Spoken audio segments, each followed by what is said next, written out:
Hello everyone. तो आइए आगे बढ़ते हैं अपने क्लास 12 के चैप्टर पर, दैट इज प्लानिंग।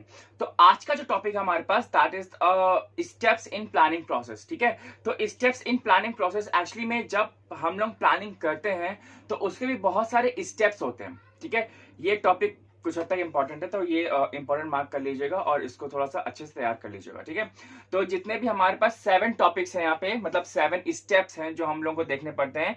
तो सबसे पहला हमारे पास सेटिंग ऑब्जेक्टिव्स, नेक्स्ट है इस्टेब्लिशिंग द प्लानिंग प्रोमाइसेस।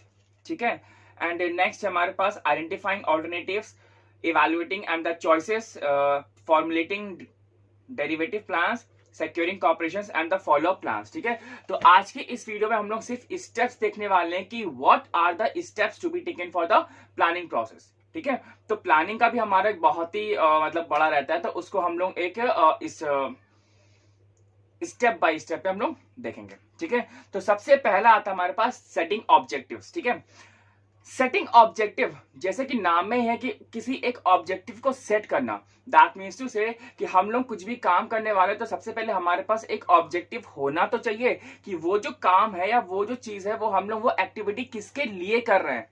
क्या ये हमारे आगे आने वाले भविष्य में या फिर फ्यूचर में कहीं बेनिफिशियल होगा कि नहीं होगा। ठीक है, that is the reason we have to use the we have to set the objectives. ठीक है, तो यहाँ पे क्या दिया हुआ है कि plans are prepare to achieve the certain objectives और goals and the first step in planning is to define and describe the clearly the objectives of the organisation as a whole and of each of the individual department. Clear है, जैसे कि अगर हम लोग एक example ले लेते हैं,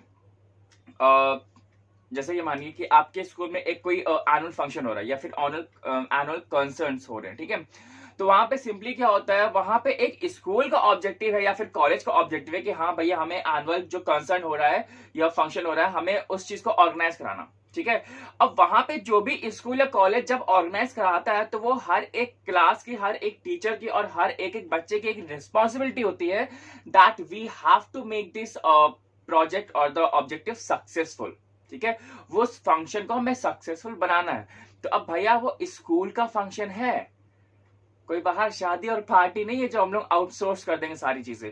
तो वहां पे जो चीजें होती है वो हर एक क्लास हो कि भैया 9, 10, 11, 12 ये करेगा या 6, 7, 8 ये फंक्शन करने वाला है, या वहां पे कुछ बच्चे डांस करते हैं या कुछ बच्चे जो सिंगिंग करते हैं। तो हर एक का जो काम होता है वो अलग अलग होता है। क्लियर है, और जब सबका काम अलग अलग होगा तो वो लोग करेंगे क्या, वो उस फंक्शन में परफॉर्म करेंगे।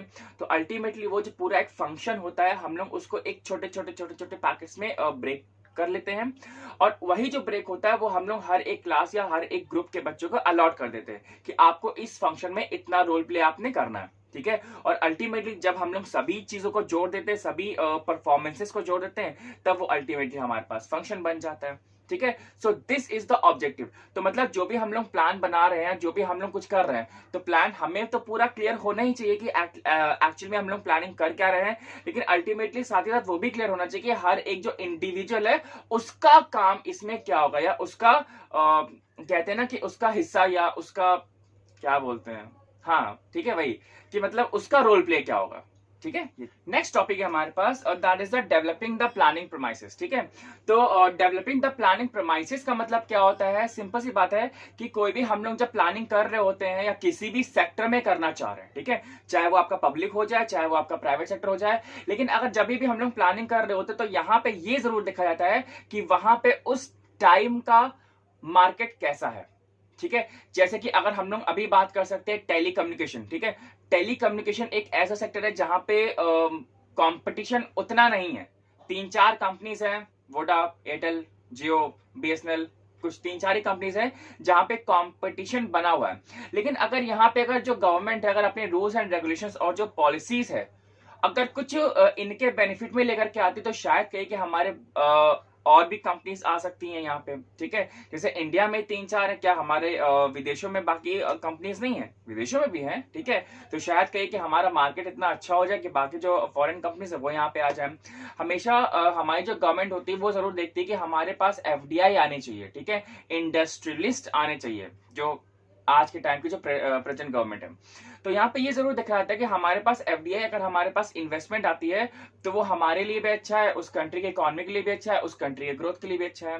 लेकिन अगर यहाँ पे ये देखा जाए जो हमारे पास जो इन्वेस्टमेंट आ रही है, लेकिन अगर आप सामने वाले को इतना कॉम्पैक्ट कर दो और उसको कुछ फ्रीडम ही ना हो, तो हमारे पास इन्वेस्टमेंट आती तो है लेकिन वापस से चली भी जाती है। ठीक है, तो यहाँ पे हमें अपनी प्लानिंग है इस हिसाब से करना होता है कि आप ज्यादा टाइम तक टिके उस प्रेमाइसिस पे जहां पे हम लोग वहां पे कुछ चेंजमेंट या प्लानिंग लेकर के आ रहे हैं। ठीक है, यहाँ पे दिया हुआ है इसमें डेफिनेशन में कि once the objective to be achieved are set, the next step involves the establishing the premises और असम्पशंस अबाउट द फ्यूचर। ठीक है, कि जब हमने सेट कर लिया कि हाँ हमारे पास ये ऑब्जेक्टिव है, अब उसके बाद हम लोगों ने प्लानिंग करनी कि हाँ भाई साहब इस चीज को कैसे अचीव करना है या इस चीज को कितने स्पेसिफिक टाइम पीरियड में हमें अचीव करना है। ठीक है, तो ये हम लोग यहाँ पे देखते हैं।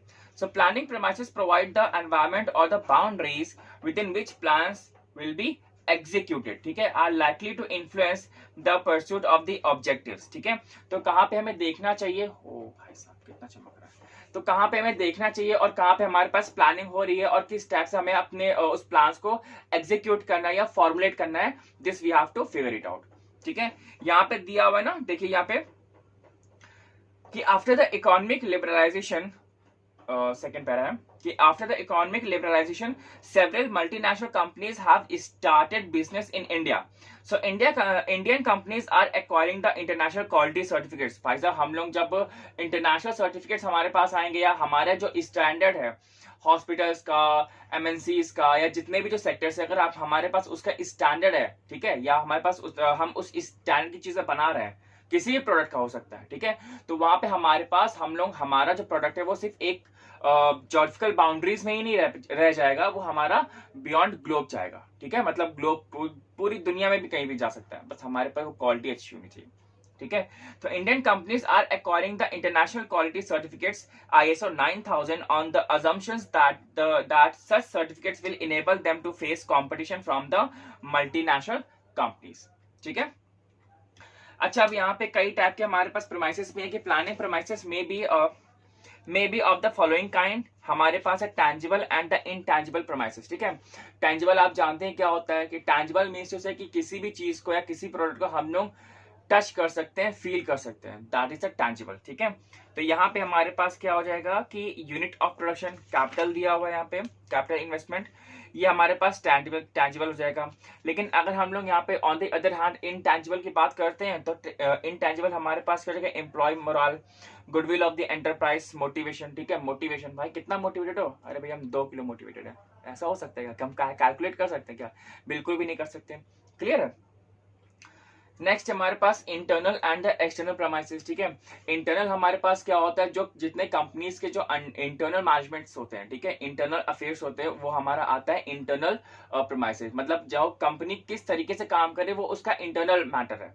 ठीक है, बाकी को कोई लेना देना नहीं है। लेकिन अब कंपनी के एक्सटर्नल मैटर्स भी होते हैं, जैसे इंटरनल में क्या कैपिटल मशीनरी आ जाएगा हमारे पास, लेकिन एक्सटर्नल में क्या होता है जहां पे कंपनी का कोई कंट्रोल ही नहीं होता है, ठीक है, वो हमारे पास कहलाते हैं हमारे पास एक्सटर्नल प्रेमाइसेस। ठीक है, तो एक्सटर्नल में क्या आ जाएगा कि changes in technology, population growth, change in competitions. ठीक है, तो ये हमारा आ जाएगा इसमें। ठीक, नेक्स्ट थर्ड पॉइंट है हमारे पास controllable and uncontrollable premises. Controllable जैसे नाम में ही है, कंट्रोलेबल जिसको हम लोग कंट्रोल कर सकते हैं और अनकंट्रोलेबल जिसको हम लोग कंट्रोल नहीं कर सकते। तो कंट्रोलेबल में हमारे पास क्या आ जाएगा, प्रोडक्ट का प्राइस, ठीक है, या मार्केटिंग एडवर्टीजमेंट्स, ये हमारे पास कंट्रोलेबल है। ठीक है, लेकिन अगर हम यहाँ पे अनकंट्रोलेबल पे आ जाए तो हमारे पास इसमें दिया हुआ ना सबसे बढ़िया पॉलिटिकल चेंज, ठीक है, ट्रेड साइकिल्स। ठीक है, अगर मतलब सरकार बदल गई है, अब वो भैया कुछ अपनी नई पॉलिसीज लेकर के आएगी, ठीक है, तो वो इनका हमारा अनकंट्रोलेबल हो जाता है। ठीक है, नेक्स्ट पॉइंट है हमारे पास identifying alternative courses of action. ठीक है, तो अब उसको हम लोग भैया जो भी हम लोग काम करने वाले हैं, अभी तक हम लोगों ने क्या कर लिया था, देखिए जरा, once the objectives and the planning premises are established, it becomes necessary to discover the various courses of action which may be use to achieve the established objective. ठीक है, तो जो भी हम लोग ऑब्जेक्टिव हम लोगों ने सेट किया लिया होता है, अब हम लोग उसके प्लानिंग प्रोसेस में आएंगे कि भाई साहब हम लोग किस तरीके से वो काम या वो ऑब्जेक्टिव वो प्लान आउट करने वाले हैं, किस तरीके से वो काम करेंगे।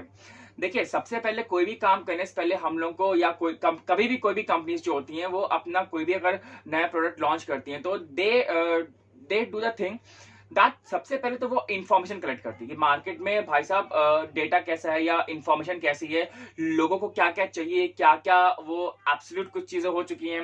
अगर हम आपसे यही कहते हैं कि भाई साहब आपको फीचर फोन चाहिए क्या, बटन वाला, नहीं चाहिए, ठीक है, उसकी डिमांड कम हो चुकी है। हमारे पास अब एंड्रॉइड फोन की डिमांड ज्यादा हो चुकी है। तो दिस इज द थिंग कि हमें क्या चाहिए कि हमें सबसे पहले मार्केट में इंफॉर्मेशन तो कलेक्ट हो, भाई डेटा तो हमारे पास आना चाहिए कि नहीं आना चाहिए, ठीक है। अब जब डेटा आ जाता है हमारे पास तब हम लोग अपने जो प्लान्स होते हैं वो हम लोग निकालते हैं कि हम लोग किस तरीके से या जो भी ऑब्जेक्टिव हम जो सेट कर रहे हैं हमें किस टाइप से ये काम करना चाहिए, ठीक है। बहुत सारे एक्शंस होते हैं भैया, plan A, plan B, plan C, plan D, ठीक है, हर एक टाइप का ही होता है। तो ये भी हमें देखना चाहिए कि हाँ क्या हमारा जो प्लान है वो अप टू डेट है कि नहीं है, ठीक है। ऐसा तो नहीं कि जो भी हम लोग काम करने वाले हैं वो बहुत पहले कंपनीज कर चुकी हैं, वो प्लान उनका फेल हो गया था, तो ऐसा वो पुराना प्लान हमें नहीं उठाना, ठीक है। हमें अपना ही नया प्लान रखना है और नई टेक्नोलॉजी के साथ रखना है जिससे कि हम लोग जो एक्यूरेसी है हमारे उस ऑब्जेक्टिव की वो ज्यादा बनी रहे, उस प्लान की एक्यूरेसी हमारी बनी रहे।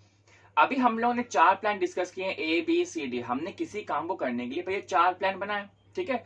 लेकिन उन चारों में भी हमारे पास बेस्ट कौन सा होना चाहिए ये हमें देखना चाहिए। क्या हम लोग इस प्लान से प्लान ए से चल सकते हैं, क्या ये कंपनी के सिस्टम के हिसाब से चलेगा कि नहीं चलेगा, क्या ये हमारे लिए बेनिफिट है कि नहीं है। ऐसा तो नहीं मतलब हम प्लान हमें अच्छा तो लग रहा है लेकिन इसको एग्जीक्यूट करना थोड़ा सा हमारे पास डिफिकल्ट हो सकता है, ठीक है। ऐसा तो नहीं कि प्लान ए हम लोग कर रहे हैं लेकिन उसके लिए जो हमारे पास रिक्वायर्ड डेटा है वही नहीं है, तो क्या कोई फायदा प्लान ए को एग्जीक्यूट करने का, नहीं।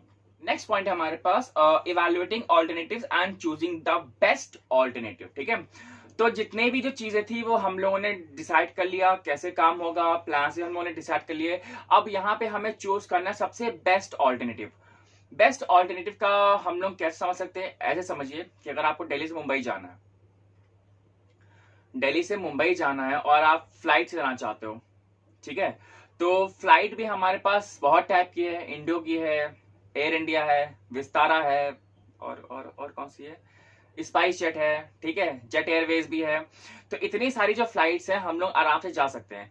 लेकिन आप जब इतनी सारी कंपनीज की फ्लाइट देख रहे हो तो उसमें एक प्राइस का भी एक फ्लक्चुएशन आता है, ठीक है। इकोनॉमी आता है और एक बिजनेस क्लास आता है और उसमें भी पैसा अलग अलग होता है, ठीक है। तो अब आप ये देखिए, आप दिल्ली से मुंबई चले तो जाओगे लेकिन कहाँ पे कौन सी फ्लाइट में सबसे सस्ती टिकट आपको मिलेगी ये भी हमारे पास होता है। अब फ्लाइट से जा रहे हैं इसका मतलब ये थोड़ी कि हम लोग ज्यादा ही पे करेंगे, नहीं, हम लोग आराम से वहां पे जा सकते हैं और अल्टीमेटली वहां पे हम लोग क्या कर सकते हैं कि सबसे बेस्ट चीज देख सकते हैं कि वो जो हम लोग प्लान जो हम लोगों ने प्लान सेलेक्ट किया है वो हर एक टाइप से अच्छा हो, बेस्ट हो और हमारी पॉकेट में फिट बैठता हो, मतलब हमारे बजट से बाहर ना जाए। कि ऐसा ना हो कि प्लान ए और बी तो ठीक है लेकिन सी हम लोग जो एग्जीक्यूट करना चाह रहे हैं वो यार कंपेरेटिवली ए बी से ज्यादा एक्सपेंसिव है, तो ऐसा भी नहीं होना चाहिए, ठीक है। तो प्लान हमने बना तो लिए लेकिन अब उसमें से बेस्ट ऑफ द बेस्ट हमें चूज करना है कि जो हमारा मतलब फिट बैठ जाए हमारे लिए। नेक्स्ट पॉइंट है हमारे पास फॉर्मुलेटिंग द डेरिवेटिव प्लान्स, ठीक है।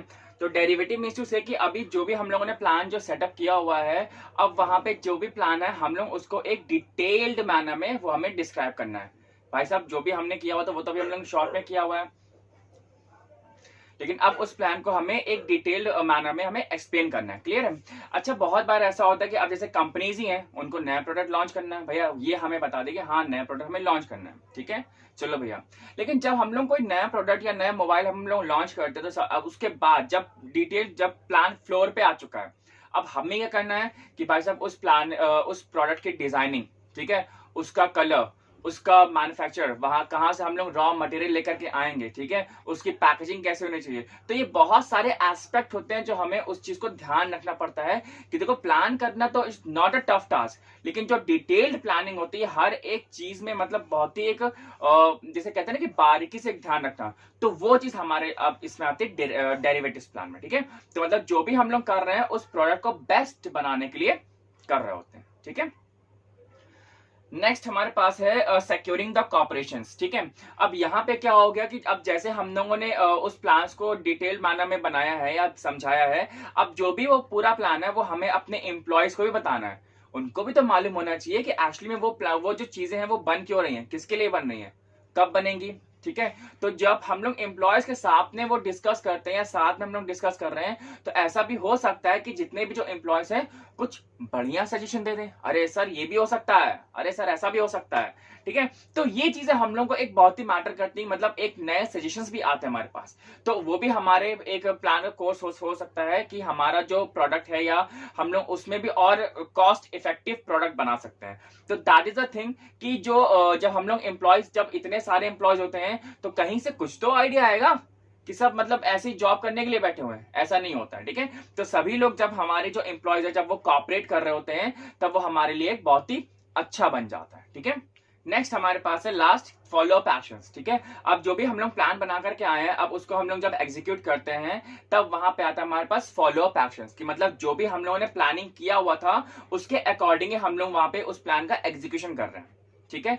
अब वो जो प्लान है वो हमें एक तरह से हम लोग कहते हैं ना कि एक इंटरवल लेकर के हमें उसको कैलकुलेट भी करना चाहिए कि जो हम लोग प्लान जो हम लोगों ने सेटअप किया हुआ है, क्या उस प्लान के अकॉर्डिंग हम लोग काम करें तो उसका रिजल्ट क्या आ रहा है, रिजल्ट पॉजिटिव आ रहा है कि नेगेटिव आ रहा है, ठीक है। पॉजिटिव आ रहा है तो अच्छी बात है, लेकिन अगर नेगेटिव आ रहा है तो हमें उस प्लान में कुछ और चेंजेस करने पड़ेंगे, ठीक है। तो एक स्पेसिफिक टाइम इंटरवल में हमें अपने प्लान को अपडेट भी करना पड़ता है और इम्प्रूव भी करना पड़ता है, जिससे कि हमारा जो रिजल्ट है वो बहुत ही अच्छा है, ठीक है। तो ये ऐसा कुछ भी नहीं होता है, मतलब अगर मान लीजिए कि अगर आप पॉजिटिव में आ रहे हैं तो आप कोशिश करिए ना कि हमारा इससे भी अच्छा रिजल्ट आए। तो इंप्रूवमेंट इज ऑलवेज, ठीक है। मतलब ऐसा नहीं हो सकता कि नहीं हम यहां तक पहुंच गए तो आप इसके आगे हम जा नहीं सकते, नहीं ऐसा नहीं होता, ठीक है। तो इंप्रूवमेंट तो वो हर चीज हमेशा ही रहती है, बट ये होता है कि हम लोग किस प्लान के साथ और किस चीज के साथ हम लोग आगे बढ़ रहे हैं, ठीक है। तो आई होप कि आपको जो प्लानिंग है, जो इसका स्टेप्स इन प्लानिंग प्रोसेस, वो अच्छे समझ में आया होगा। एंड कोई भी दिक्कत होती है तो आप मेरे को बताइए नीचे कमेंट करके। एंड बस आज के लिए इतना रखते हैं, टिल देन बाय बाय।